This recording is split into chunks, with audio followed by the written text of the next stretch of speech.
So today we're going to take a look at Gambit because I think Gambit are the best team in the world right now. I know that Ascend beat them in the Champions Tournament, so you could argue for Ascend, but Gambit regularly destroy other very top teams. They're playing against Team Liquid here, and most people would probably put Team Liquid in very much the top 8, maybe even top 5 teams in the world overall, and Gambit are going to take care of them pretty comfortably, and that to me just shows that Gambit are playing at a different level than pretty much everyone else, maybe other than Ascend you could make that argument for.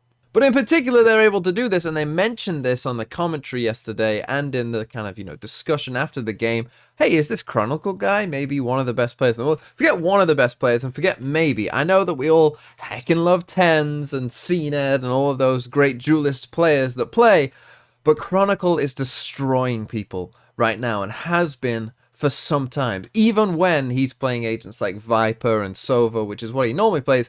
Today we actually got the advantage of seeing him play on Chamber and seeing what he does with that, and spoiler alert, he does pretty well. So let's take a look at what he did on Chamber and what Gambit did as a whole, because some of the things they did were really, really cool and different and unique, and I loved it. And so yeah, we're going to take a look at what Gambit did and just how well oiled they are and how good Chronicle is as well. So we'll start here on round number 2, and as you can see, Team Liquid actually won the pistol round, so obviously Gambit are going in with a save, but of course, Chamber is still a bit of a threat with his, pistol ability. He can still very much be a threat, particularly at the pro level, so that's just another advantage of playing Chamber, and we're going to see Chronicle, well, do pretty well in this round. Let's take a look as it goes. So they're attacking Tube here, which I actually think is a good thing as well, because Tube is like the one area of the map of Breeze.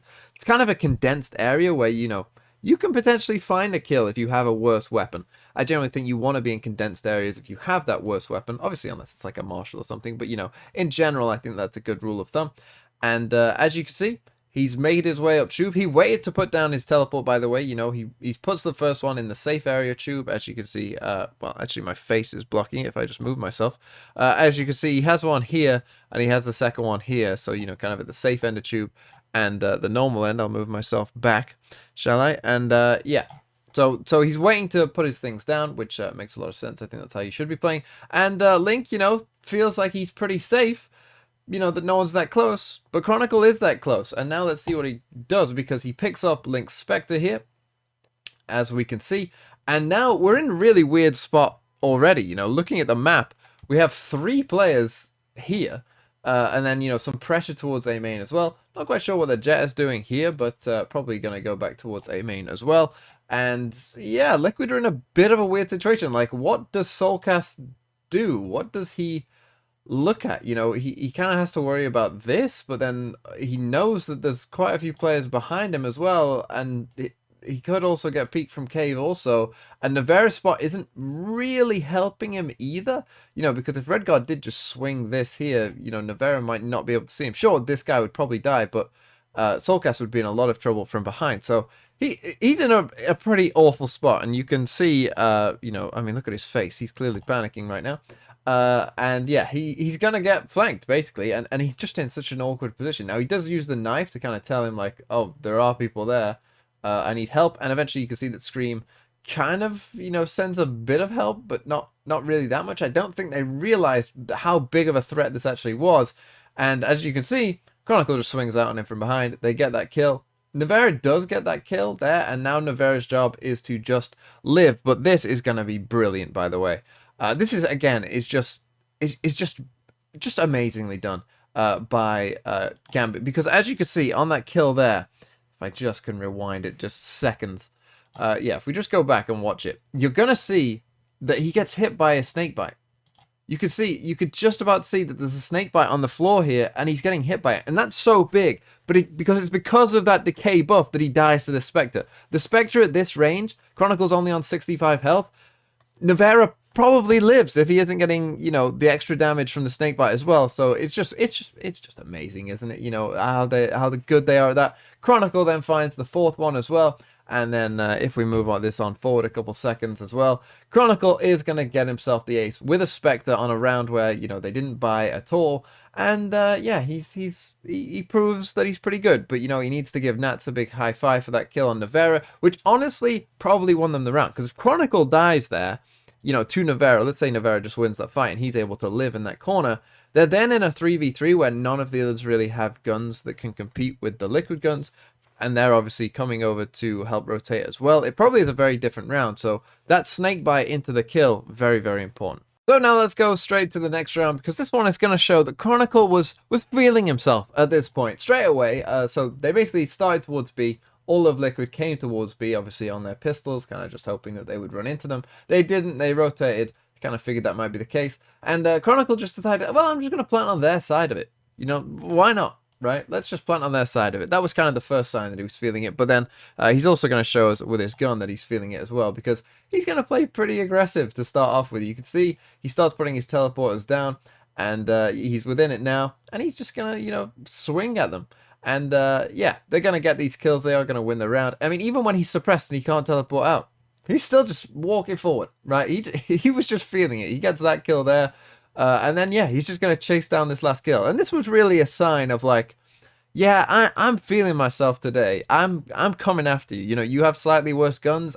I'm looking for kills. I'm going to win this fight.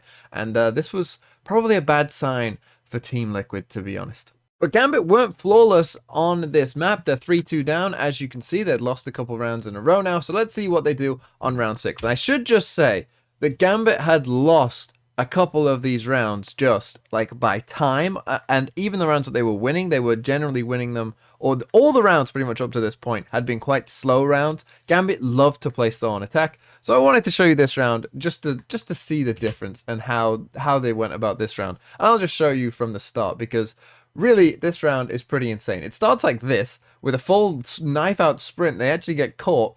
But then that dart is insane. You get the Sovereign, you get sky flashes coming in on site as well. Everything's going crazy, as you can see from that perspective there. And they end up, already 4 team of Team Liquid have died. It's now, it's now, I mean, this is just insane. It's now a 3v1. All those people just died from nowhere. You might be wondering what actually happened. And of course, they end up converting this round. What happened was, you have all this pressure onto the site. I mean, look at where the Team Liquid players are. If we go to the map view, this is when they're just about to come onto the site. Team Liquid are there. They're here. They're ready for it. Scream is kind of running back. They've got 4 people here. They couldn't ask for a better setup if they wanted to. But what's going to happen is, because this aggression is so fast and so furious, everyone is so focused on these players. And then these players, once the ult starts coming in and stuff like that, they're so worried about, all of that, that I'm not even sure that they noticed that Chronicle comes up here and he opens the door and is just going to get free kills, as you'll see from the kill feed. Well, I mean, we could probably watch it on the map as well if you want, but as you'll see from the kill feed, Chronicle is just going to sit. I mean, he's here. You can see him. He's opening the door now. He gets one, and he's going to get a second one as well. He gets Soulcast also, because what do, right? Everything's so chaotic. The only one who can afford to live from Chronicle is Navarro here, who's all the way pushed up. So anyone backside was always screwed, but now Navarro's screwed because there's 3 people coming after him. And yeah, Chronicle ends up getting him as well once the door is like fully open and he swung out. What do you do? What do you do? And yeah, that was just an insane round 6. It kind of just goes to show that, again, on this A site, if you just fully bombard people, particularly if you play like Gambit and you play super slow for a couple rounds, and then just go, let's just hold W to A, and just really run at them from 3 different angles, what are they going to do? Like, they're going to lose is what they're going to do. And some of the utility usage there was insane as well. The dart on top of the tower, it is a really cool dart, to be honest, because it's going to spot, anyone back here and all the way here. And they knew that, if someone is going to play mid doors, they're going to have to run back. They're going to have to run into that dart. We'll probably get a free kill from it, which they did. And yeah, it was just insane. Everything there was just insane. The overall as well coming in was pretty big and just created that chaos. And they, honestly, I wouldn't be surprised if the Liquid players just didn't realize that the door had even opened, because they were overalting at the same time. And that's very a loud noise cue, right? And flashes were going off and there's all this utility everywhere that they probably didn't even recognize that someone was opening the door and mowing them down. Okay, I'm now going to bring you to round 10. It's actually 6-3 to Liquid at this point, and so Gambit have actually been struggling for a while. And what happens when Gambit struggles? Well, Nats just decides, okay, I haven't been having my best game in the world. Let's just win a round for the team, right? And so I want you to keep an eye here. We won't get to see it from the actual player view, but I just want you to keep an eye on Nats here and how this all works out. It's pretty insane how it all comes about, right? But you get the Sova drone in towards the site, and that just hit Navera there, that Sova drone. So it tagged him. So obviously Navera has to run away, and that feels like, okay, if this player is running away, he was probably the one that was kind of tasked with, dealing with this. They have some pressure on other sides of the map as well. The Sova drone's going on a tube, they can see that. So the players will be somewhat focused. But again, there's 4 Liquid players here on the site. So you might be like, this is going to be pretty tough for Gambit. What happens is pretty insane, because Nats just says, obviously has his Viper utility up here, obviously, or otherwise they'd be shooting at him. But he's just going to walk through. He's just going to get into a position that it's like, how on earth are you there? And look at this. As soon as Navera comes past the wall, look at where Nats is. Look at where he is. And obviously, eventually, Nats turns around and is like, oh, that's a free kill. And then he's going to, turn around again and get another one as well. Just insane, right? And again, pushing someone off. This is why this Viper wall is just so good, because, in combination with something like Sova, it's like, what do? You have to run away if you don't want to get tagged by the Sova drone. So you run away behind the wall, and then they just walk up into the wall as well, and you have no idea. And they won this round because Nats just got them the opening to get it into a, such an advantage situation. And then if we watch our boy Chronicle here as well on the map, if we run this forward, he's going to take advantage of this. This was a really effective thing to do as well, by the way. If your team's going B, then sneaking up tube and coming this way is pretty good. If your team's going A, I mean, this one is normally a lot harder to do, but they managed to do it. If your team's going A, if you can get up here and get to there, then obviously that's going to, again, be pretty good for you. And Chronicle is going to show us all that, because he's going to end up with a free kill, because of course Yampy just has no idea that anyone would be there, and he's going to get that free kill, Chronicle, as well. So they end up in a 5-2, and obviously they win. And then came this round in round 12, and I've never seen anything like this. I've literally never seen anyone do anything like this. So let's see what Gambit do on this round, because it was pretty damn weird, but it worked. So yeah, I'll just play it through first, and then we'll take a look at what happens on the map next. But you can already see there's some weird things going on, and it is going to be pretty weird. And this happens, and this is a position that I'm not sure anyone in the history of the game, with only 17 seconds gone, has managed to run up into here from the bottom of mid. I'm not sure that that's ever happened in this game, but very weird. And let's take a look at how they managed to do it, because it's pretty insane, right? So let's take a look. Let's start the round first, and then we'll take a look at what they do map-wise here in terms of their utility usage. So first thing is this. They are going to put up a Viper wall here. We'll get back to that. They did it multiple rounds, in fact. So I mean, it's weird anyway. But they're also going to send a Sky Flash. This is a Sky Flash coming in here. And they're going to do a double jet smoke here as well. And, just run past it and essentially just say, you can't see us. We've flashed you as well. They're also going to end up droning in here as well. So they're kind of faking. And this was that Viper wall that's about to come up. If I play it through, you'll see it. There it goes. This Viper wall and this setup was the exact setup they used in that round that I showed you before, the fast round when they went to A before. They did this exact same thing pretty much. The only difference was Scream kind of pushed out on them fast, right? That was the only difference. But Scream, no one was there to push them out fast this time. But instead, they used this same setup to instead push the other side of mid. So instead of, doing an A split here and kind of, going for that, which is what they showed last time, which is what they did last time to success, instead, this time they do a different thing where they instead are going to aim towards B and go that way instead. But they're going to fake it as if it's the exact same thing, right? You got the Sova drone, you got the Sky Flash, you got the double jet smokes. And these double jet smokes, where they're positioned, you would think, that is to cross in this way, and blocking off the line of sight here. But they're actually going to use it kind of the opposite way, where they're actually going to use it to block off this way from seeing down here. So really, really cool, in case anyone was chasing them behind. So really, really cool. They just end up, full sprinting it up. Luckily for them, again, Liquid have gone for this 4A setup and left Navera kind of on his own. Which, when normally there is a Viper's Pit, normally teams do tend to lean away from the Viper a bit, feeling like, well, you're not going to go towards the Viper's pit, so we don't need to worry about that. But Link, you know, I mean, right now, if you look at the map, he's droning here. This is his drone. And look at where they are. Look at where they are. Because this is the thing, right? When they did the setup before, they all died to Chronicle walking up here. So of course he's going to drone down there. And of course he thinks he's in a safe position. Why would he not? But obviously, as we can see, he's not in a safe position at all. And why would he expect anyone to be there? And now the Liquid players are like, what do we even do?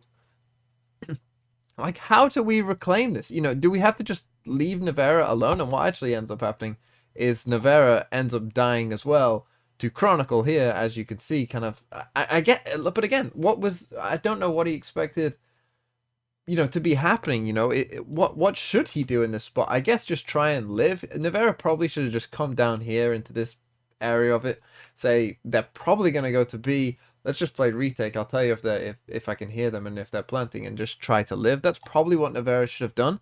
But honestly, he has no information that anyone's here. In his mind, you know, all three of them could have just pushed up this way after killing Link and, you know, gone towards spawn. But, you know, this is the thing. This is such a weird thing to do. I've never seen anyone do this. So it's like they probably had no idea what was going on. This Viper wall is pretty weird to start off with. They're sprinting it up mid and jumping straight into nest. That what? Like, it's just all so weird that, you know, they end up catching them out and they end up winning this round. Okay, now let's go to Gambit's defensive side, and spoiler alert, Gambit are only going to lose one side of defense on Breeze.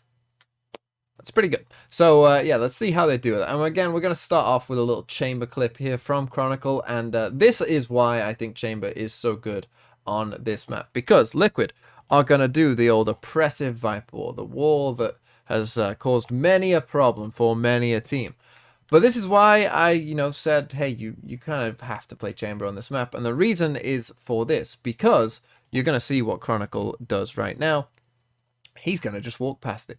He's going to walk past it, shoot, get a kill, and get out. And Chamber is pretty much the only agent that can do that, right? And that's why Chamber is so good on this map. Because even Jet, you know, if this is Jet here, what's she going to do? Dash here? Like, you know, you probably die there, right? You can't come past all of it. Chamber can. Jet can't. Reyna, what are you going to do? Dismiss to, like, here?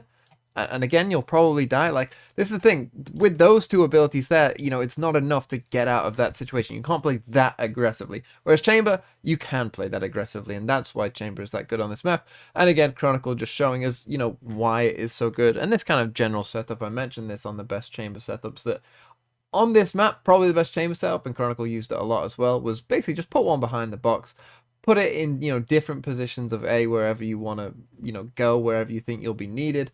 He's put his other one here so that, you know, he can pretty much attack anyone. He can play anywhere within that area and be pretty safe. So yeah, just do that, and Chamber is going to be pretty good for you.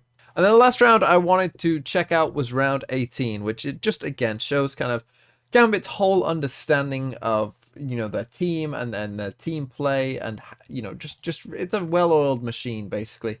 We'll see how it goes. So, as you can see, straight away, Chronicle on Chamber, he's getting pretty aggressive. But look, they have this Viper wall that Liquid have put down. They're actually, you know, they're kind of going to use that against them, because obviously what this gives Chronicle the ability to do is just kind of sneak down here into the safe little spot behind this wall. So they're kind of going to use Liquid's own utility against them in some way, which is obviously really good as well. But they've also, not what I wanted to do, they've also got aggressive towards Tube as well. And I think being aggressive on this map is a pretty good idea in general. So let's see how it plays out for them.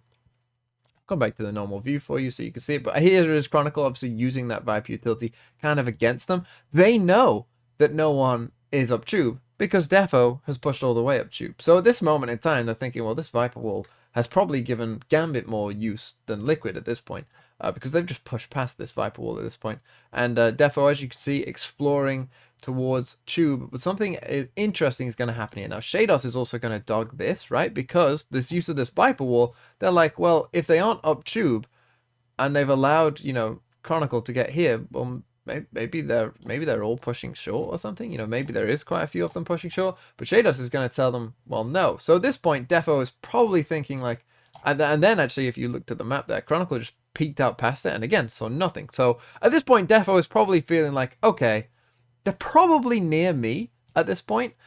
You know, he probably has a good inkling of that, and you can see he's a bit twitchy and looking around, and then he gets sort of the confirmation. He gets one kill, he dashes, he realizes, oh yeah, I guess there isn't really a great place to dash, and he just jumps down the end of the tube. And normally this is kind of suicidal, but he knows, my good friend Chronicle here, has been sitting in mid this whole time and hasn't seen a single soul. We've dogged mid as well. Mid is safe. So mid is actually a safe point for Defo to just jump down, but obviously all of Liquid hear that.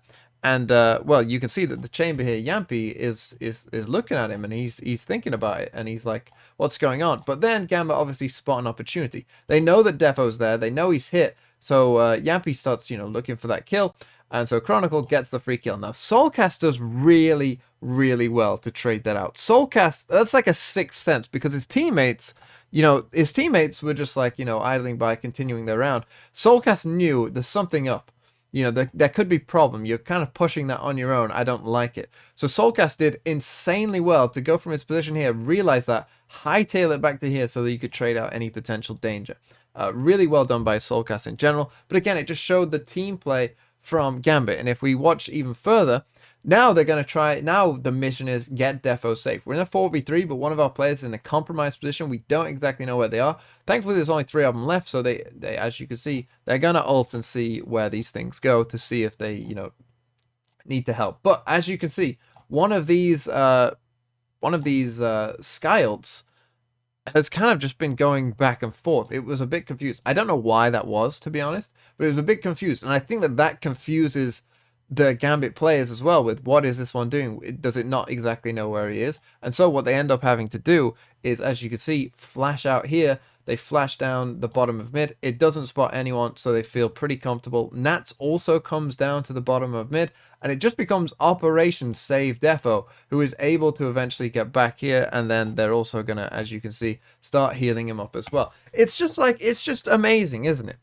And this whole time, Liquid were just like so confused by it all. It seemed like so confused by, they've pushed tube, they've pushed mid. What is going on? Like, you know, they were probably just looking for other signs of aggression as well, perhaps thinking that they'd literally pushed everyone out. They hadn't done. It'd just been those 2 players. But again, Gambit, just a great team play, great map awareness, just all of it was so well done. And obviously they end up winning this map, and they end up winning the match as a whole pretty comfortably. And to me, you know, it's little things like this, that little understanding of Defo knows I can go down because, you know, I know that we've got mid control. Things like that are just, and then Operation Save Defo, you know, it's just all, everything is done for a purpose when it comes to Gambit. There is no wasted utility. There is no wasted opportunities. Everything seems to be working very well for them, and yeah, and obviously they come away with the win, and it was a well-deserved win at the very least.